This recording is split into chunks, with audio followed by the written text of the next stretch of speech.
You're listening to Out of the Box Podcast with Rosie Tran. Please subscribe to us on iTunes and Stitcher Radio and leave a positive comment if you like us. Out of the Box Podcast is sponsored by HugMeTees.com. Hug Me Tees. Spread love, give a hug. HugMeTees.com. I'm here today with the co-founder of the Love Mob and actor, philanthropist, and political activist, Preston Smiles. Preston, how are you doing today? Ooh, ooh. I'm wonderful. I'm rock and roll right now. I am really excited about Love Mob. I want to explain it to people who aren't familiar with it. It's kind of like a massive acts of kindness, right? Yeah, we are organized acts of love. So we are just like the mob, but for good. You just came off a Love Mob last night. Tell me all about it. Oh, it's ridiculous. This particular mob was called Pi, which is the circumference of a circle. And it's like I think that we hit about 300 people. It's like a 300-person dinner party where Marianne Williamson came and spoke. For those of you guys who aren't familiar with her, she's running for Congress, and she is a friend of Oprah's and is always on the show, and she wrote a book called A Return to Love, which is a 10-time national bestseller. So she came to speak. We had all these beautiful musicians who shared their gift, live jazz band, ridiculously beautiful poetry, and a lot of good people. Like in the middle of it last night, I just asked everybody to just take a look to the left and the right, because it was like the Super Bowl of good people. It really was. So tell me, what made you decide to start something like this? Because, you know, it seems like these days there's a lot of focus on like negativity. You know, you turn on the news and you see all this like nonsense. And I love the idea of a Love Mob because you're bringing all these positive messages and you guys are growing, you know, momentously online. I know that there was a blurb about you guys when you went to Hollywood Highland and you were singing, and I've seen other, you know, press releases and news stories about you guys. So what made you decide, hey, I'm going to just start this group all about love?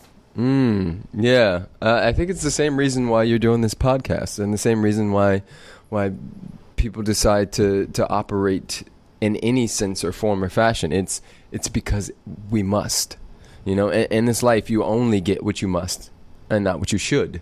And, you know, a lot of people have a lot of shoulds, but for myself and Mustafa Shakir and Allison Kunith, it came to a point where we were like... Those are your co-founders. Those are the co-founders of the Love Mob. It came to a point where we were like, we must do something about this. Because a lot of people talk about the shift. A lot of people talk about the negativity and they go, why? Why is politics this? Or why is this that? But they don't take any action. Exactly. But we decided to stop talking about it and be about it. So we must. And that's why the Love Mob exists. So what are some of the things that you guys have done? Some of the exciting, fun, you know, revolutionary, out-of-the-box things that you guys have created? Yeah. Just so that the listeners, and just so some of the listeners know, if you guys aren't familiar, the Love Mob was started in Los Angeles, but Love Mobs have sprouted up in New York and in other cities. And if you guys want to start your own Love Mob, I mean, you're more than welcome to. Spread the love. Exactly. It's not just like, hey, Preston Smiles is in LA, I can't do the Love Mob because he's the leader or, you know, a co-creator of the Love Mob. I can't do it myself. Exactly. We have Love Mobs popping up everywhere. Just in the last week, we've had people from Australia and London and different places say, hey, we want Love Mob South Africa. And I'm like, please go right ahead. I think your original question was... What? So what are some of the organized acts of love that you guys have created? So yesterday's Love Mob wasn't the first one. You've had multiple Love mobs. we have many different versions of mobs. So there's the traditional Love Mob, which is a flash mob. We go somewhere. The last one we did was December 14th. That was in 6 major cities across the world. And heavy went. Yeah, and you guys were there. And we did the Grove. And that ended up just under 1,000 people. We shut down sales for 30 minutes in the Grove while we sang the Beatles song, All You Need Is Love. So that was a flash mob, Love Mob. Then we have this thing called The Beat, which is a 300-person interactive jam session where we bring all the dopest, most amazing artists in LA, put them under one roof, and just let them jam the hell out. But the tagline for Jam the Heaven Out, jam the hell out. Wait a minute. Yeah. That's the tagline for the beat is, you aren't coming to see the show, you are the show.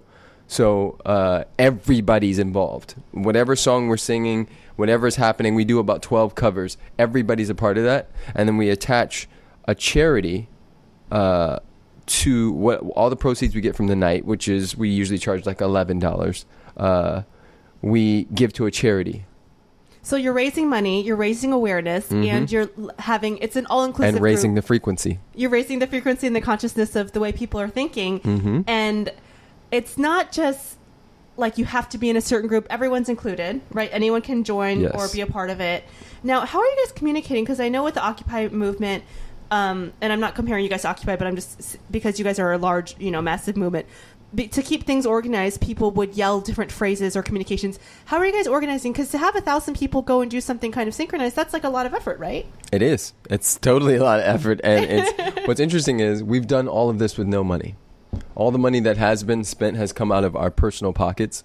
So it is literally Facebook, Instagram, Twitter, word of mouth. And that's how we've been getting it out, and email. And the beautiful thing about the Love Mob is, and I think a lot of people understand this at this point, is where they went wrong in the 60s was they made an enemy.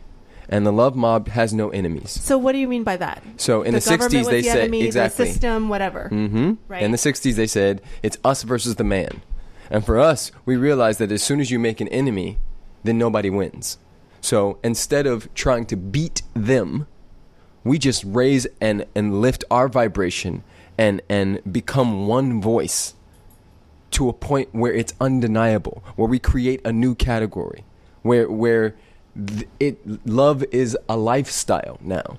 So the cool kids, the dope people, all of the above, all inclusive, all are operating from this certain frequency.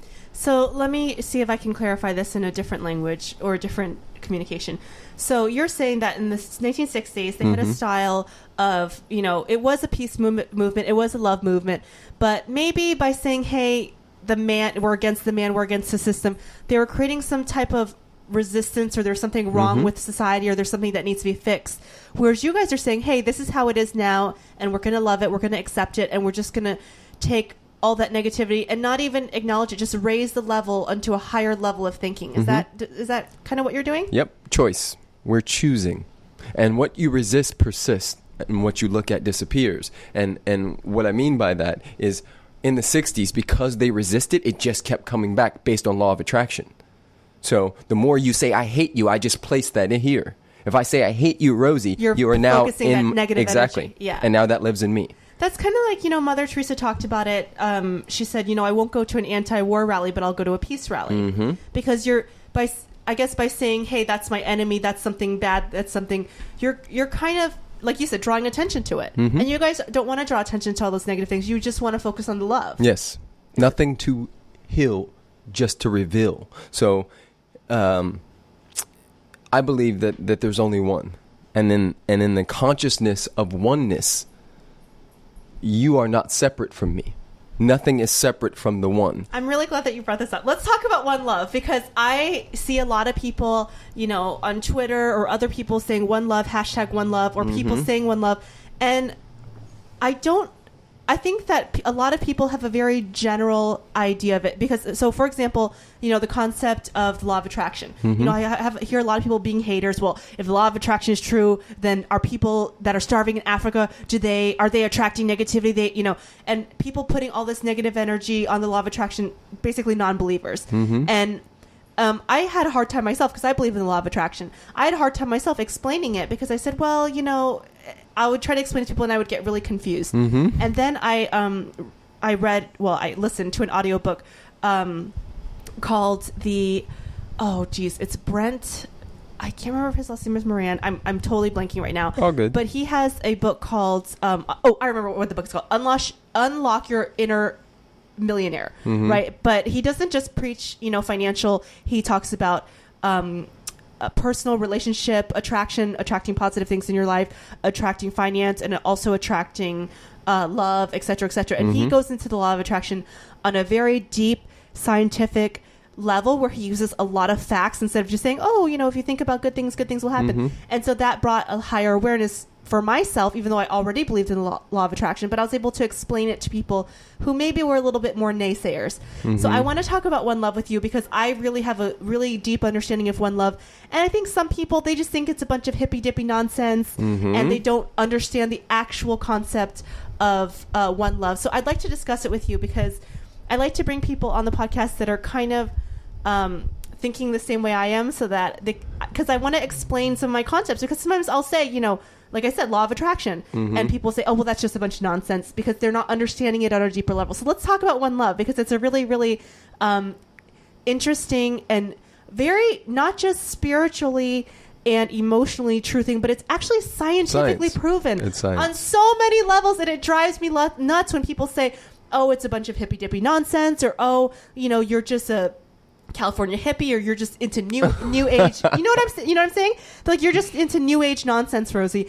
And there's so much scientific proof for One Love, and so I'd like to hear your opinion, and then of course I have a lot to say about it. I see. That was awesome. No, that's beautiful. What's my opinion on One Love? Well, explain your version of it, because like I said, sometimes by you explaining it, it can bring out my explanation a little bit better. Because I don't like when these people or naysayers say, well, like I said, that's hippy-dippy stuff, or that's woo, that's not scientifically proven. But these things are scientifically proven. No, even, I use this example over and over again. Even in the 1800s, Nikola Tesla proved that the human vibration, that there's a electromagnetic field around us, and we affect each other through this electromagnetic. This is science from the freaking 1800s. Yeah. It's been proven for years and years and years and years, yet people are still saying, this idea of separation. So I guess what I'm saying is, describe your idea of One Love and your understanding of it for the listeners, and so that maybe it can help them with their understanding of it. Indeed. Okay. So the beautiful part is, whether you believe in stuff like that or not, we're all operating from it. And I'll give the listeners an example, and I'll give you an example. If I were to fall out of this chair right now, you wouldn't care whether I was Christian, Muslim, black, white, gay, straight, anything I could name, you wouldn't care. Because there's something called mirror neurons that fire off in you when you see someone else hurt. Those mirror neurons are basically explaining what One Love is, which is, I am you and you am, and I, how am I saying this? I am you and you are me. We're connected in the way that when you watch a film and you see someone's thumb cut off in the film. Exactly. You feel the pain as well. And you kind of grab your arm and you go, wow, that hurts. Yep. So, for instance, I don't have a religion, but in the Bible, Jesus says that what you do to the least of my brothers, you also do to me. And I find that is one of the most deep, profound metaphysical statements in the Bible, because what he's pointing to is that no matter how high up on the mountain you believe you get, if somebody's starving right now, so are you. The pain that's felt in Africa is felt here. Because there is no end to what's happening. Everything is connected. And on a scientific level, the mirror neurons is like the easiest way to explain it to somebody who doesn't really understand quantum physics and stuff of that nature. So for me, I always explain it in that sense. Like, what would you do? What happens all the time? At 9/11, people were carrying people out of buildings, not because they weren't saying, are you Christian? Are you Jewish? What are you? They just did it. Yep. And I think in times of crisis, it comes out because we're not in our automatic. Our automatic or our belief systems or our judgments kind of wash away, and we just think, this is my brother. This is my sister. It's a person. The same thing happened, during the Boston bombings and other things. When you see people injured, you want to help. And that's a natural part of us. And I think, in our current paradigm of society, there's a focus on competition and individualism. And, there's nothing wrong with being, having your own. We're all very unique individual. I like to say snowflakes, right? We have our own design and print. But that doesn't mean because you're one type of snowflake and I'm another type of snowflake that one's better or the other's better. And so I think it's really important to talk about that, because I hear a lot of, criticism when I talk about some of my beliefs with the one love and the other. And, it seems silly, like, well, who would be against that? But a lot of people, like I said, who are very cynical or who are very scientific minded think, well, that's just a bunch of hippy dippy nonsense and it's not scientifically proven. But the crazy thing is that a lot of this quote unquote new age thinking actually is ancient thinking, and it's been around for thousands of years. For sure. And just now, people always think that, or make the assumption that because we are where we are in society, that we are the most evolved we've ever been.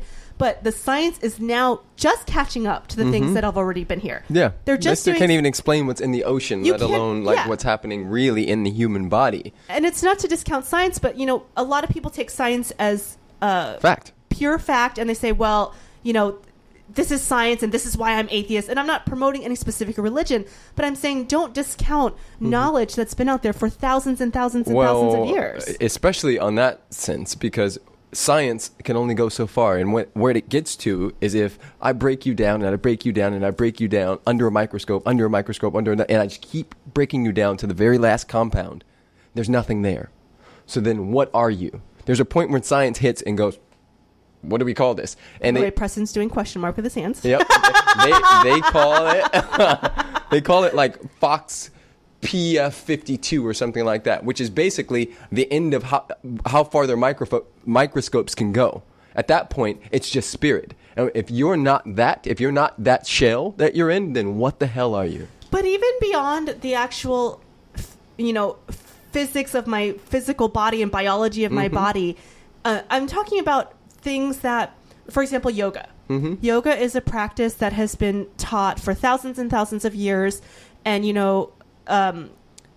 some people are like, well, there's no proof that it helps or whatever. These yogis spent their entire lives dedicating their lives to the practice and understanding of yoga over thousands of years in India and Southeast Asia and other things like that. And now they're doing scientific tests that prove that people that practice yoga generate more not awareness, that can't be proven.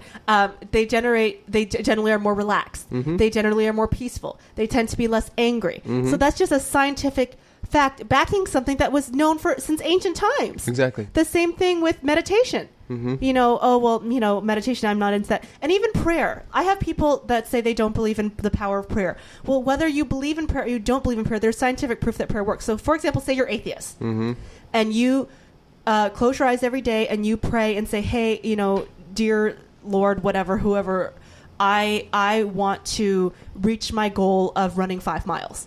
So if you are spiritual, then you're putting that out there to the universe, and you can believe that, and of course with committed action. But if you don't believe in any God, it is scientifically proven if you state your goals verbally out loud and say things to yourself, which is basically what prayer is, that you will reach your goals better. So the science is behind it and the spirit is behind it. Yes. So it's just like something that needs to be reiterated, because maybe it's because I grew up in the South, but I hear a lot of naysayers saying, who believe in, traditional or conventional thinking, saying, well, that's just a bunch of new age stuff. There's nothing to it. No, there's tons of scientific evidence, but it's how do you deal with that? How do I deal with it? Yeah, how do you deal with the naysayers? Give me a specific example. Well, if it's on Twitter, which I get sometimes, because I tweet a lot of positive stuff, and I think sometimes I irritate people. I'm sure. That's awesome. But if you're getting irritated by positive quotes, that's not good. That's a reflection of yourself. But if it's on Twitter, I used to engage, but I don't, because I think 140 characters is not enough for me to explain some of these concepts. And I found myself actually going to like a lower consciousness level, trying to be feeling defensive, and my mom talks about that. She always says, if you argue with an idiot, you're an idiot. So I don't engage there, but I've had people say, that's woo or that's nonsense. And what I do is I just, try to center myself and get calm, because I don't want to make it about me and make it personal. And I just try to explain to them in a very scientific way. Tom Sadiak, do you know Tom? He wrote an amazing book, and he was also the director for I Am, which is an amazing documentary if you guys want to check that out. I went to a public event of his where he was speaking, and he does a really good job. He's like really good at explaining it in a very scientific way, and that it can't be not debated, but he seems to quell the questioning of people who are more analytical. Let's just say it like that. And need more facts, quote unquote. Yeah. Because sometimes, you know, I've been to speakings where, you know, a woman will be on stage and she's wearing, you know, loose clothes and flowing clothes. And she's like, oh, it's all about the love. And that resonates with me. You know, I want to go up and hug her. But I know people who are more analytical, it just seems too, like, out there for them. You know, when someone's got the long hippie hair and they're feeling this, oh, it's all about the love. Even though, you know, I don't know why anyone would resist someone talking about it being about love. Mm-hmm. But I think that there tends to be a very, especially in these days with, you know, the brainwashing mainstream media that has a lot of falsities being projected, among them separatism. Yeah, long hippie hair. You just named a bunch of them. Yeah. All of these things are boxes that don't actually exist when it comes down to the come down, which is the thing that I keep bringing us back to, which is if there was a car accident outside your house right now, both of us would run out there and do our best to support whoever was hurt in that car, regardless of all of those boxes that we just named. And that's our truth. And I speak from that place. I hold people high no matter where they are. And if they aren't ready to receive, so be it. So have you had people coming up to you and saying, Preston, this is a bunch of nonsense? Or this, I mean, you seem to surround yourself with mostly positive people, but I mean, have you had that? Yeah, it happens. It definitely happens. But I also understand that the most expensive advice you could ever get is advice from a poor person. And I don't mean poor in finances, I mean poor in consciousness. And so what do you mean by expensive advice? So, for instance, it would be like you going to someone who's never been in a relationship or who's cheated their whole life and asking them for advice on how to be with your boyfriend. Got it. That would be expensive advice because you would probably not have a boyfriend for much longer. You know what I'm saying? Yeah. If everything is frequency, everything is energy, it's vibration and frequency. That is scientifically, I'm doing air quotes here, scientifically proven. Now, whether you knew that scientifically or not, that is what is. Like that, period. That's what's happening. Everything is vibration. We're made of the same things that a tree is made out of. So if everything is made of stardust. Yes. If everything is vibrating, and it's all consciousness. If I encounter somebody who has a consciousness, a poor consciousness as of now that I perceive, and I keep meeting them in that space, then that's all that remains. So, like Einstein says, no problem can be solved at the level of consciousness in which it was created. So if you meet me with fire, if you come to me with fire and I meet you back with fire, fire remains. Mm-hmm. But if you come and you come with fire and I decide to be wind or water, then we have a different conversation happening. So how can our listeners become wind? Exactly. It's a beautiful thing. Share your knowledge and your love, your, I guess, cheap knowledge, cheap advice with the listeners. Exactly. Listeners, this guy's smart. He's very wise. Actually, I would say Preston is very wise. I don't know what to speak to of your intellectual, quote unquote, level, because I don't know you in the realm of book thinking. Yeah. I know you in the realm of spiritual wisdom, emotional intelligence. I know you in that realm. So I don't want to lie to my listeners. The way that I know Preston is that he's a very wise person. So what is your wisdom? And I think that this is something that we lack in our current society that is coming back. It's making a comeback, and it used to be more prevalent when we lived in tribal society.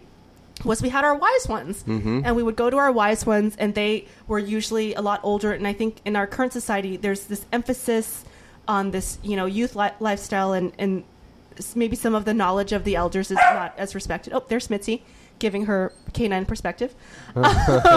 So how do we become wind in your eyes? Small hinges swing big doors. Or more windy. Or Wendy Williams.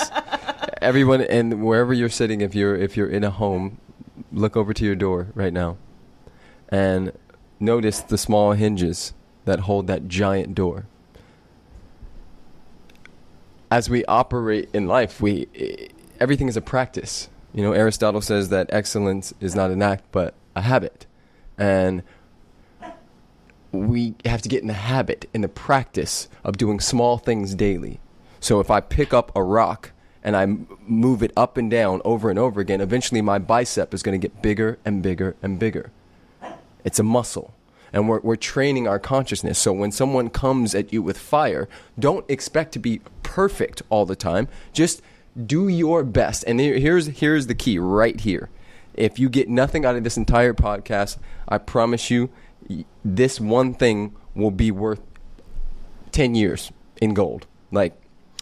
So every time anything happens, you can ask yourself 2 questions. One. Wait, I gotta do the drum roll. Okay, there you go. One is, what is the highest choice? Okay, that's really good. So you come at me and you say, you didn't pick up your socks, or whatever the case may be, right?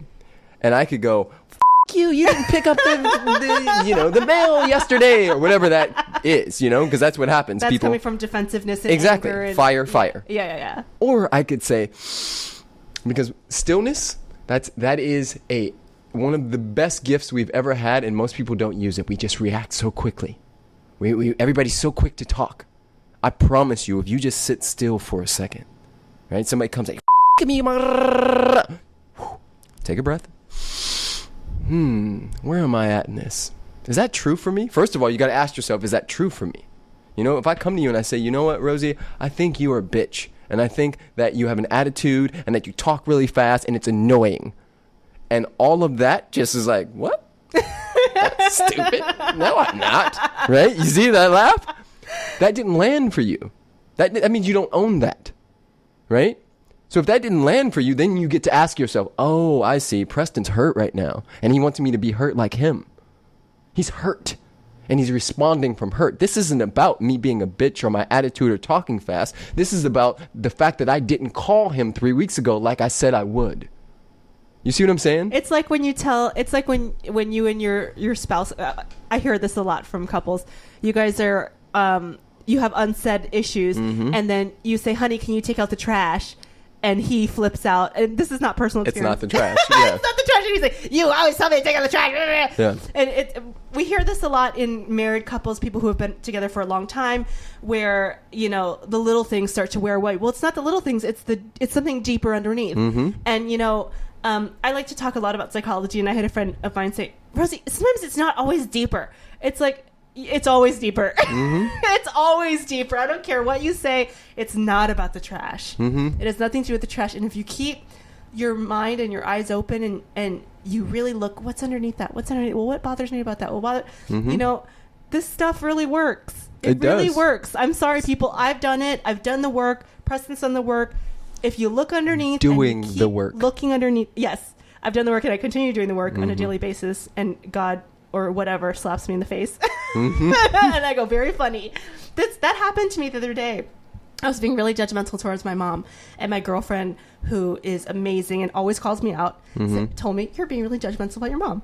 And I got really defensive, which meant it landed, right? And I was like, truth. Why are you saying that? And I got really defensive and really mad at her, and we got in a huge fight. And then about a week later, I was driving home, and the issue that was bugging me about my mom, I saw, it's like God just gave me a big aha that it was something that bothered me about myself. Always.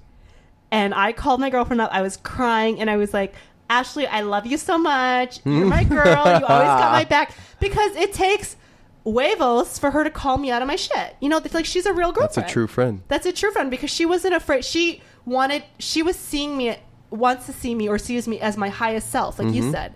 And so she saw my bullshit and was like, no. Yeah. And you love her that much more. Oh, I totally love her so much more, because now I always know that she will be honest with me, 100% honest, and so I can't run my bullshit on her. It's a big deal.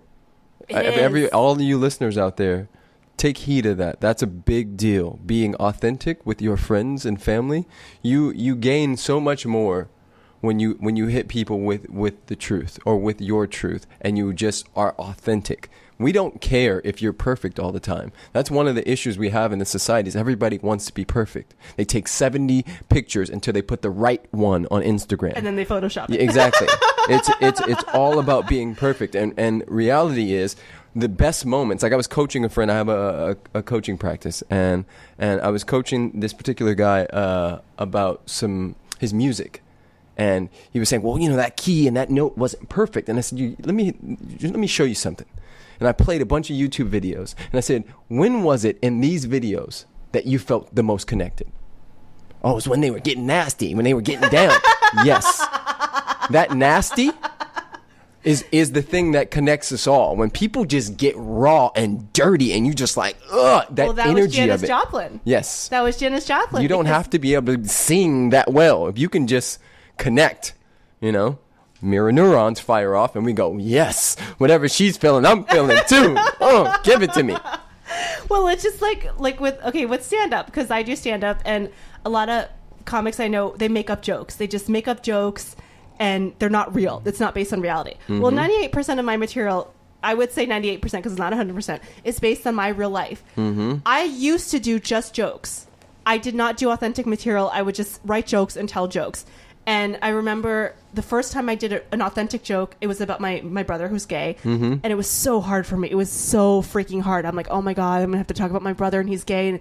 And because it was a sore spot for me because there was a lot of issues with him coming out and other things. Yeah. And of course, the audience doesn't know if it's true or not. They all laughed. But there's something about when I do authentic material versus just jokes that I wrote, I swear to God, Preston, the audience laughs harder. They can feel it. They can feel it, A. B, the human condition. There's nothing you can feel that I haven't felt. You see what I'm saying? So you can talk about your gay brother, and I can find that in my family 10 times. You see what I'm saying? So we're always looking for that. That's why that's connection. Yes, movies write that way, songs write. Everybody's looking for a way to connect. Yes, boom. Which is what it's all about. But let me not cheat your audience, because I know there's some people sitting there going, he didn't give us the second thing. Drum roll. Okay, wait. So first thing, recap in case you dozed off, which you should be totally wide awake and at the edge of your seat right now. First thing, when someone tells you something or does something or a situation occurs, you say, is this true for me? And what is my highest self? What is the highest choice? What is the highest choice? Okay. So what's the highest choice here?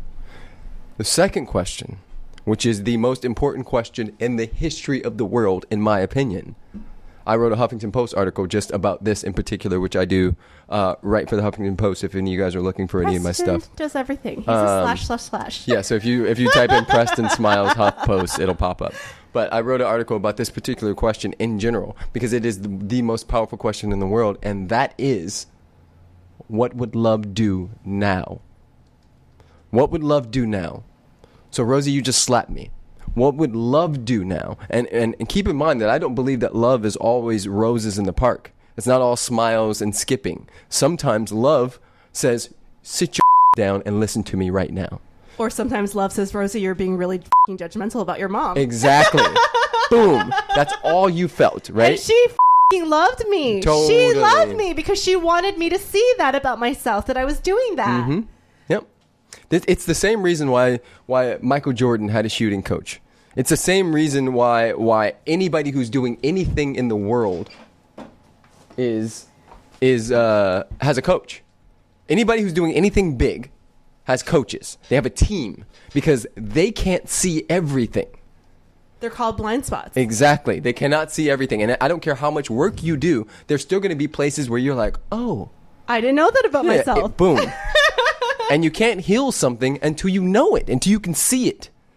And everyone has these blind spots. It's so crazy, but we think we know ourselves. Mm-hmm. You know, how many of us have that friend that gets mad too easily and they go, I don't get mad too easily. Exactly. Or that friend that gets too emotional and they're like, I'm not emotional while they're crying, you know? Mm-hmm. No, it's a big deal. And they're never going to stop. As long as you have breath in your body, you're going to have situations and challenges and things that come up. Like for instance, I have the YouTube channel and I just released a video yesterday about, it's called Trouble at the Border, about how whenever you make a decision to, let's say, go to Mexico, there's always going to be trouble at the border. You know, we always get pumped up on our dreams. Oh, I'm going to go and you know, become a famous comedian, right? And then they do 3 or 4 shows and they don't have a good show. Exactly. Trouble at the border, right? Yeah. Or you get started and you go, I don't have enough money to get a really good website, and all the good comedians have good websites, or I don't have my YouTube channel. Trouble at the border, right? But the understanding is to know that there will always be trouble. There has to be. But on the other side of that is where all the gold lies. And life is always going to hand us, all kinds of beautiful challenges. But it's how we see those that determines what happens after that. Yeah, that's one of my favorite quotes. There's a famous quote from a woman. She's a psychologist from the, I think, 1920s. I'm so bad with names, so I should be Googling stuff. But it's we're on the other side of fear, there's freedom. Mm-hmm. And it's because once we get over, anytime you're uncomfortable, that is a good thing. Yep. Anytime you feel uncomfortable, you get angry, you get worked up. It's so awesome. Like, some people are like, oh, I don't like getting angry. I don't like getting upset. Anytime something upsets you, it's an opportunity for you to say, wait, what's going on here? Mm-hmm. Why am I upset by this? Yep. Because it's not me slapping you across the face, Preston, that is the problem. It's what is it? The way that I react is my problem. The way that I act is my problem. The way that I react back is my own problem. I'm messing this up. No, that was it. So it's like, I can slap you across the face, and then you can choose to beat me up and get really pissed off about it, and then we just had a fight and physically abuse each other, and then what happened? Nothing was solved. Or I can slap you across the face, and you can stop and not react and say, Rosie, why did you slap me across the face? What's going on with you? Why are you so upset? Let's solve this problem. Yep. That would be beautiful if our world operated in that way. And our world does operate that way in some instances, and we get to raise the level. I was just about to bring that all the way back around. And that is exactly why... We're on the same consciousness, Preston. Exactly. That's exactly why I'm one of the founders of something called the Love Mob. That is exactly why I wake up every day into crazy gratitude, stream of consciousness. That is exactly why I write for the Huffington Post. That is exactly why I go to these schools and speak to these kids. All of the above. I have one mission in this world, and that is to show and prove that there is only one.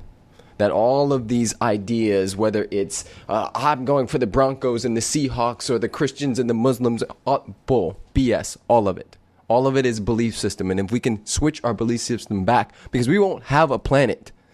Our kids will not have a planet unless we do something. This is the most important time in human history right now. And this is the largest young people generation in human history.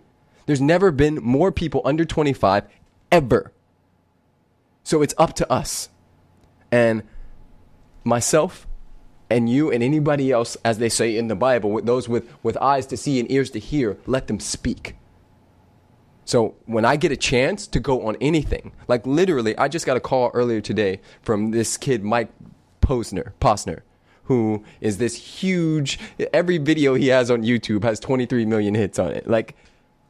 But that's not a surprise to me. I treat him the same way I treat the janitor. I treat him everybody's the same to me. We're all on the same mission, and I know.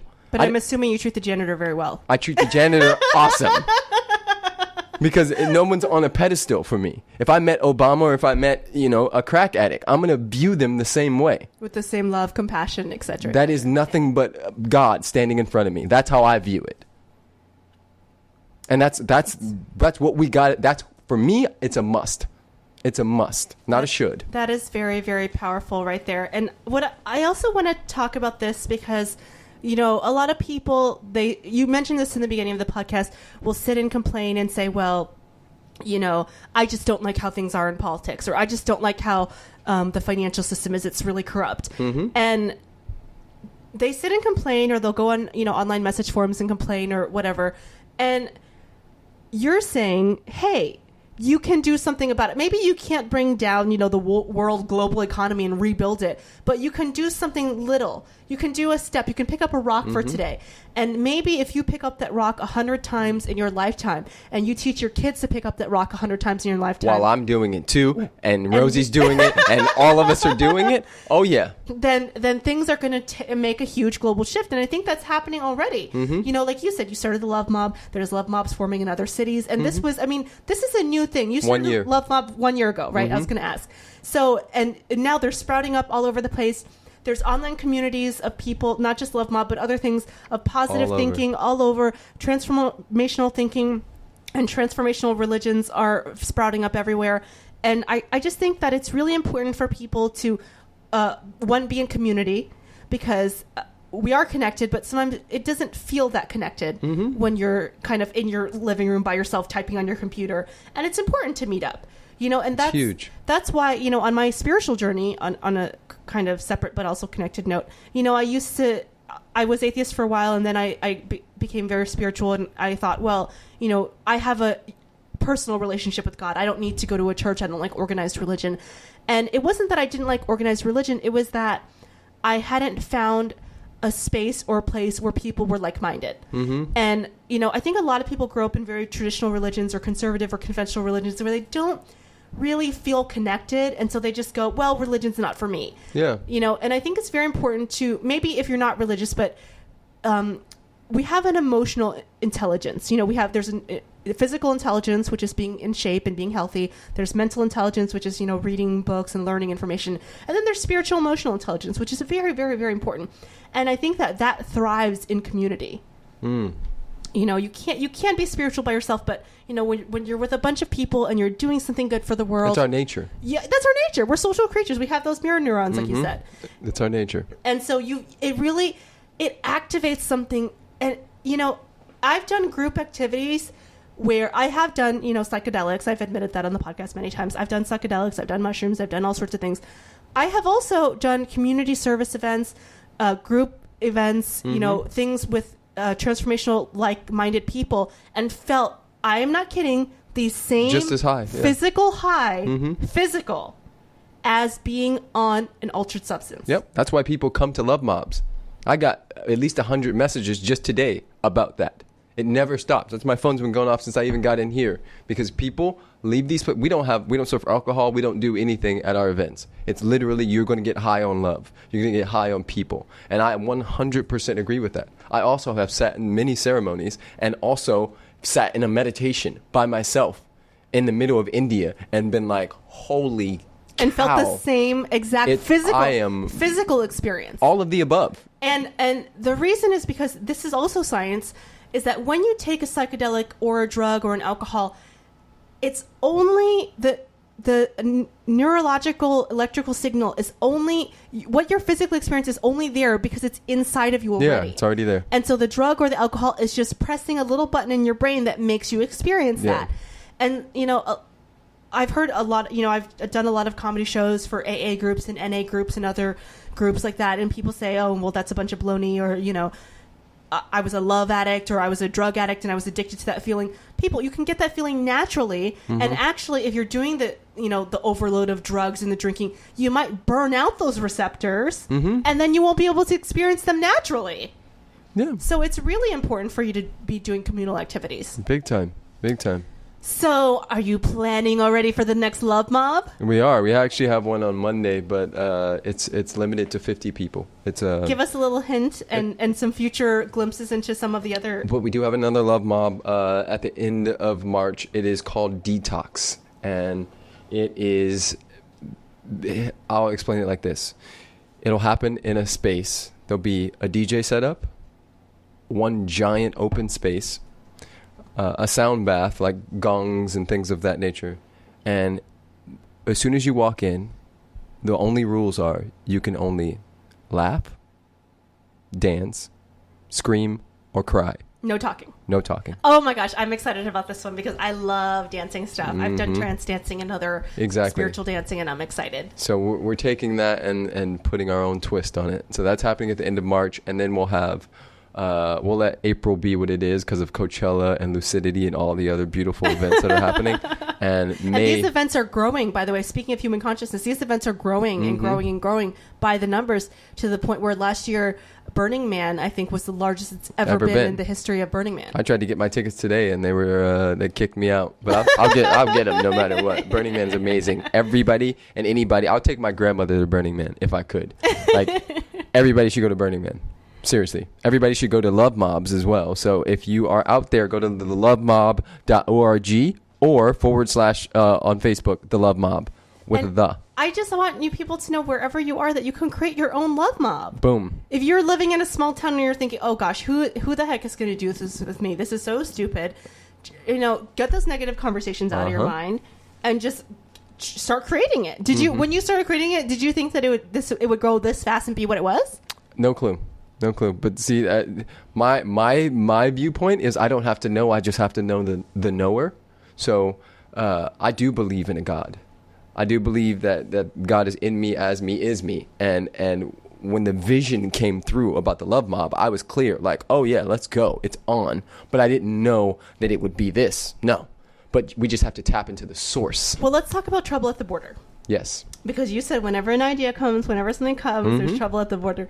What were some of your troubles at the border, and how did you get over those hurdles when you found out about them? You know, so you're starting Love Mob. You're like, I'm going to do this. I'm going to spread the love. Sounds good and dandy. But then there's trouble at the border. Big time. One out the bat. Like, we started a Facebook page. I bought, like, first of all, it was called The Love Movement. Before? Yeah. Okay. And I bought all the domains, everything you can imagine, Love Movement. And I'm surprised it wasn't taken. Here we go. Sign from the universe. Here we go. So okay. We start going, and we're gaining traction. People are pumped. I'm handing out cards everywhere. I'm like, it's on. And I get a message on Facebook, and there's a guy, and he says, listen, I trademarked that, so if you want to continue, you're going to need to give me a lot of money. And I was like, what? You're like, I'm trying to spend the You're not even doing anything with it, and you want me to spend the millions of dollars. I was pissed. You're like, I'm trying to spread the love movement. Yeah, like, what are you butthead? You're going to buy the love movement and then be a like, hey, that sounds like not your highest consciousness thinking. Yeah, totally. You're like, this guy, I'm going to burn down his house. No, you asked me what the trouble of the border was, and that's exactly what it was my ego mind was hurt. But I understood what we're talking about right now. So I said, oh, that's the ego mind. Oh, that's the crybaby. That's the scary cat. That's the monkey mind. That's the challenge, right? The pain buddy. Yes. So, what's the highest choice? What would love do now, Preston? Well, love would get with his partners and say, what do we do next? Because this isn't stopping. It took us one day to come up with the love mob. Boom. Flying out the gate. 1 month later, we had the first mob, December 15th, one day after the SandyHook School Shooting. Close to 1,000 people show up. Boom. On and popping. And that's just the beginning. We have had so many different, and trouble at the border is always going to be there. Even when you accomplish it. I have friends who just bought a $42 million mountain. Are you guys familiar with the Summit series? I'm not. So 7 29-year-olds bought a $42 million mountain in Utah. At a physical mountain? Yes. Okay. Yes. I'm excited. Where they host the most amazing entrepreneurs from all over the world. Like, look up their Wikipedia page. Like, they have hundreds of $1 million flowing through there, and these kids aren't even 30 yet. Are they entrepreneurs? Where did they get the money from? Richard Branson and people like that. But they sold the idea to investors and were able to. Yes, they got. Got it. Yes, got it. Exactly. But that's a whole nother ball game. It's tied up in all kinds of stuff. But the fact of the matter is that they dared to dream big, and even with all that, they're still having challenges. Same thing with the love mob. Even though people are showing up in droves and it's going down, and people love it, and they're spreading the word. I'm spreading the word. And here's the other thing: whenever you set out to do, especially if it's something that is supposed to be positive. You see, in our society right now, we praise Lil Wayne. We praise anybody who's doing anything that's gangster, right? Miley Cyrus is all over the news while people are dying in different countries. Sticking her tongue out and shoving exactly. her butt up, yeah. But the distractions of the media. Yes. Let you say, oh, I'm going to write a book about positivity, and then have a bad day. What happens then? She's a faker. She's not really love. She's not really positive. That kind of stuff. There's the inner critic, and then there's the world, right? So having a love mob, do you understand what kind of standard people hold you at? If you have any sort of negative energy, people kind of point the finger. Oh, right? yeah. Like, that's a fake thing then. Why would you be the love mob if you're like going to be mad one day? Like, real. Like, I'm a person. I love your critical voice, by the way. Yeah, like, I'm a person, a human being. And I don't care who you are. Like I said, Obama or a janitor, all of the above, they're getting the same respect and same love from me. But if I'm still a dude, at the end of the day, I was born in Compton, and I got kicked out of 6 different high schools. I graduated with straight A's. I'm currently dyslexic. It goes down. I'm a regular cat doing extraordinary things. I think that there's just this thing in society is that people tend to, in general, I'm not, obviously there's loving and positive people, but in general there's this, and it's because of the way our media system is structured, but there's this, we love to tear people down. Obama gets the Nobel Peace Prize and people go, well, why did he get the Nobel Peace Prize? Blah, blah, blah, blah, blah. Or someone, does something positive and they get torn down. Britney Spears, I love Britney. I know this is like kind of a silly example.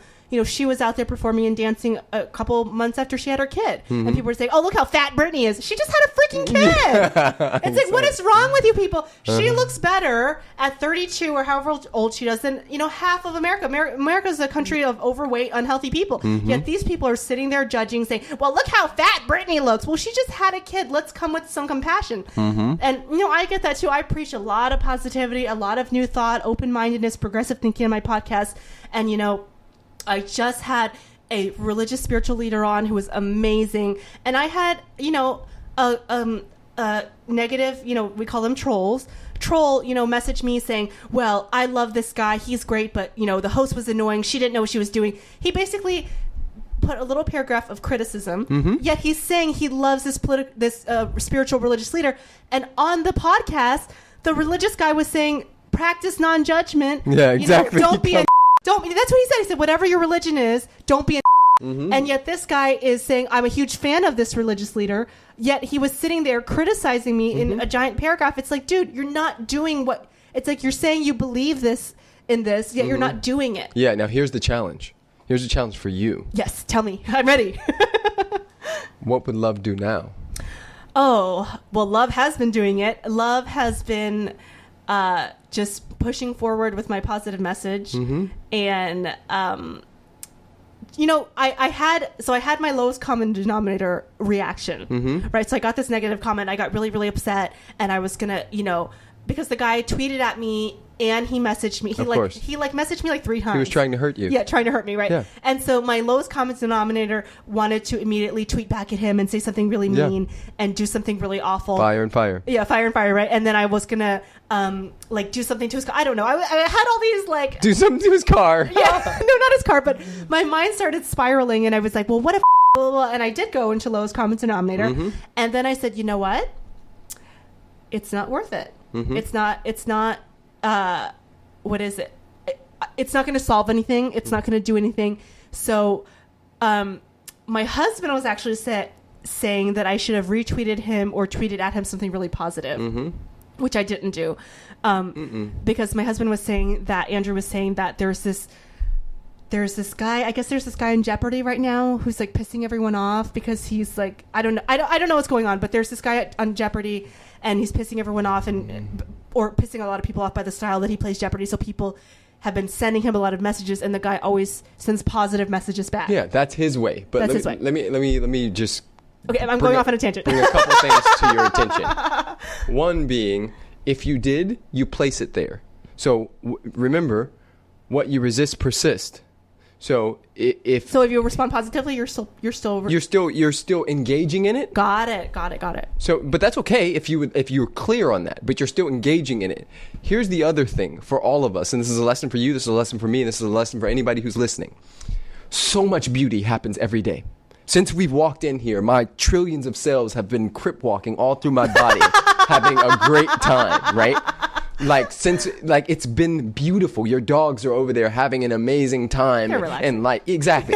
The point is, all kinds of amazing things happen all day. So shifting the focus to the positive. Exactly. But this one person brings you to the lowest common denominator and not the 3,000 other people who enjoyed the podcast. And listen, and all the positive comments that I've been getting. Exactly. Yeah. You see what I'm saying? You see where your brain went? Shift the focus. Yes. But that's not uncommon. In our society right now, as soon as somebody pops up negative, we want to punch them back because we're so focused on the little thing. And small hinges swing big doors. If we just keep bringing it back to what's real. Like, what's real? Was that me? Like, with all the stuff he's saying? So? I'm not here. Especially, and that's another thing you get to check. Am I doing this so that people give me positive feedback? Or am I doing this because I must? Am I doing this because I care that a society gets to hear a bunch of different opinions from somebody who's amazing and funny? And yes, there's always going to be a bit of ego attached, and that's awesome. But all we need is 51%. We just need that one on the other side. The one cell. Yeah. The one cell. I am doing this because I I had been approached for a long time to do a podcast. I had so many people coming up to me. I had several friends. I had a friend that said, "Oh, I want to do a threesome podcast."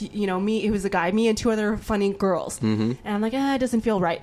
And, mostly I was because I'm a stand-up, mostly about 90% of the people who approached me, and I got approached a lot, wanted to do a comedy podcast. Mm-hmm.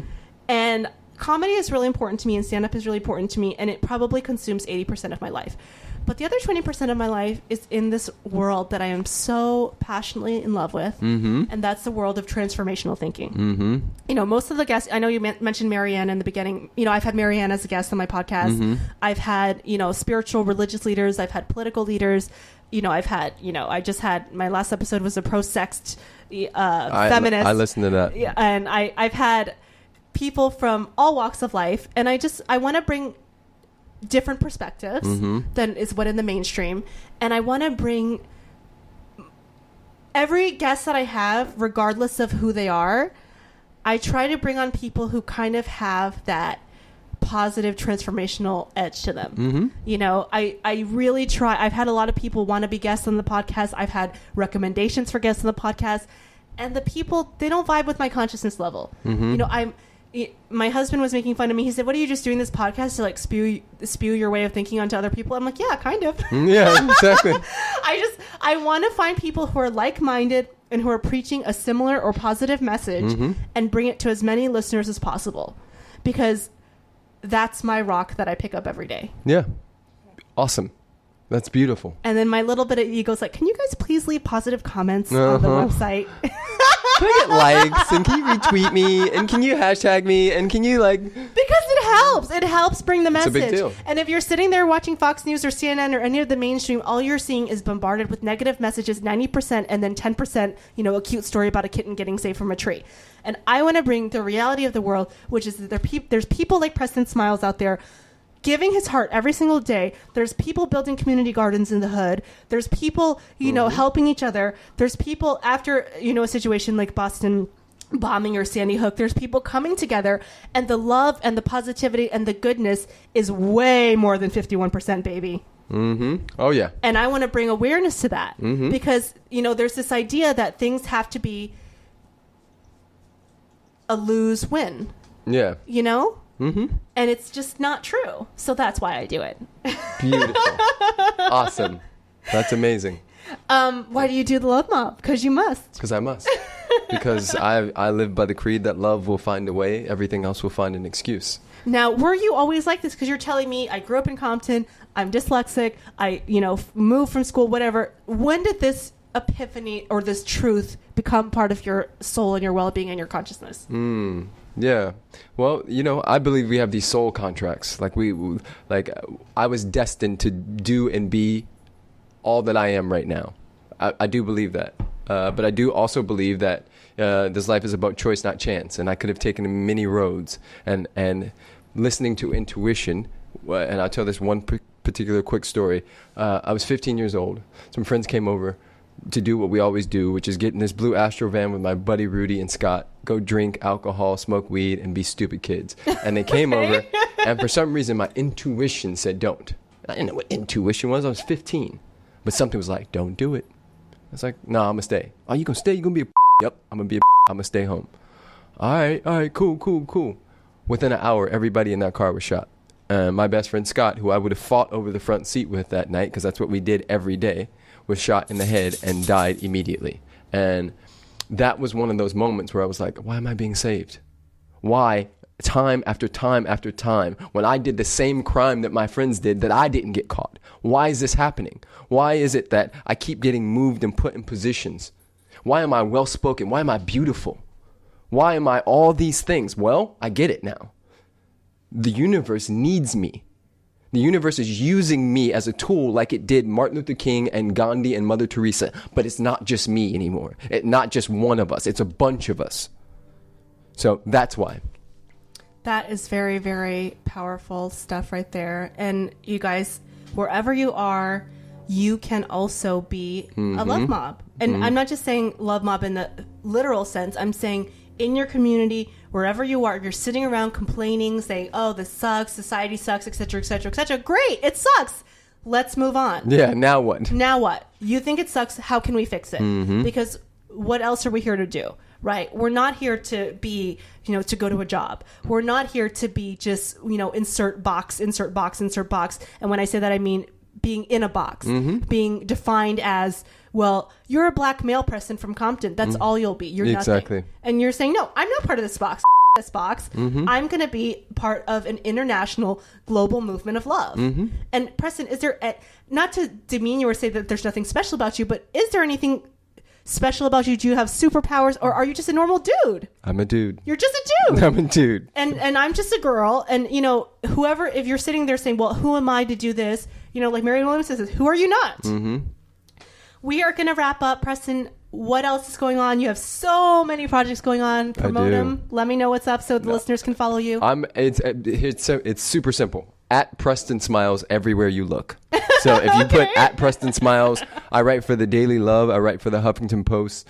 Soon to write for Good Guy Swag. I speak at different colleges and schools. So if you want to bring me in, let's go. I'll talk to your kids in a second. And thelovemob.org. You can find me on YouTube, which I'm very proud of. My YouTube channel is cracking right now, and I see even more coming. There's some things in the pipeline that are getting ready to line up. So yeah, find me on YouTube under Preston Smiles or Questions with Preston. And all in all, I mean, shit, don't do any of that. Just make sure you love on people. This is all we got, y'all. Like this, it's a big deal. And I'll say this. On your deathbed, you won't care whether you made $1 million in stocks and bonds. You won't care whether you bought the best Apple computer. You won't care whether you dropped your iPhone in the toilet. You won't care about any of those things. You'll care whether you loved and whether you let people love you. So if we know that that's the end game, like that's truth. Time after time that has been proven with Philip Seymour Hoffman and different people. If you don't deal with those inner demons, you're out. They will overtake you. Boom. Step up and love people. It is so true. And stop being in denial if you're saying, well, I'm fine. I don't need, that, or that's not for me. It's for everyone. Come on. This is like basic human stuff. Being a human being, loving. If you have friends around you that are sarcastic and snippy and saying, well, that stuff's just stupid. I'm sorry, get away from those people, because we only have one life and we need to be as loving, positive, and transformational as far as our society is concerned. And guys, if you enjoy the podcast, as always, please go to outoftheboxpodcast.com and click on the donate button. We're now accepting Litecoins and Bitcoins for all of you Tuckies out there. And subscribe on iTunes and Stitcher. This has been Out of the Box with Rosie Tran. Ooh, ooh.